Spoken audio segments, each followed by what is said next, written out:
Hi, this is Mark Washburn from PondAlgaeSolutions.com, and in this week's pond tip, we want to continue on with our fall and winter pond preparation tips. Today I want to talk about a really useful tool for small pond owners, particularly those who want to keep their pond open all winter long.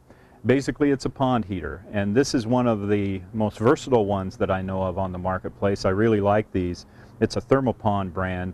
The reason that I really recommend this particular one is it's very versatile. You can use it with the optional float attachment that's actually in here and on the surface. It will actually keep the device buoyant, so you can heat the water or heat the ice and open up an area in the ice right from the surface. Or you take the float off and you can actually put it at the bottom of the pond. This works particularly well if your pond is fairly shallow, let's say 2-3 feet deep.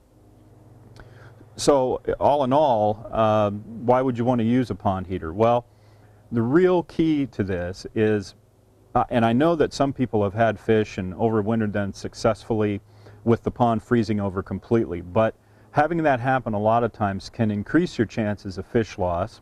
And for those who have lost fish, they know what I'm talking about. When the thaw comes, you know, they find a bunch of dead ones and they're not really sure why.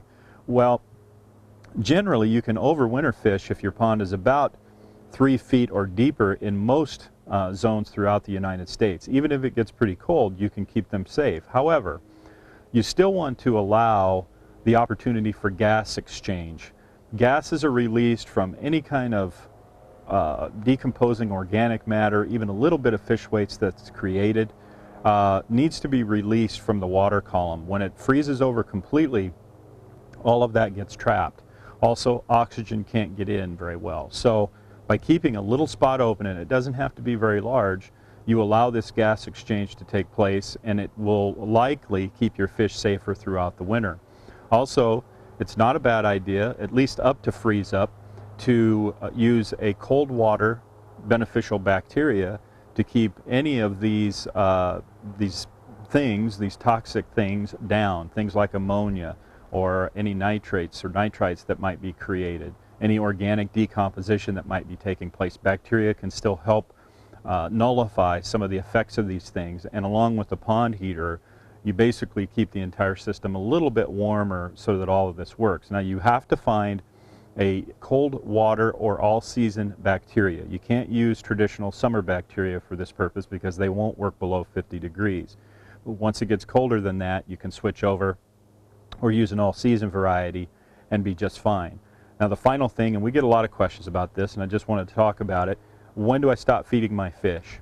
Get that a lot in the fall. Well, 50 degrees for your fish, and generally stop by the time you get below 45 degrees consistently. At that point, the digestive system of the fish will not be able to tolerate any food. They won't digest it rapidly enough, and they can actually get sick or die, even though they may want to eat. From a psychological response, if you fed them throughout the summer, it's not a good idea to feed them once the cold water comes in, or cold weather comes. Degrees or lower water temperature, and you want to cut back or stop altogether in feeding your fish throughout the winter, and they'll be just fine. So I hope that information helps. I hope these fall pond tips have helped. We want to wish you a healthy and enjoyable, relaxing winter with your pond, for those of you that are keeping it open. And be sure to share your thoughts below on this blog tip if you have anything to add about cold weather or wintertime pond care.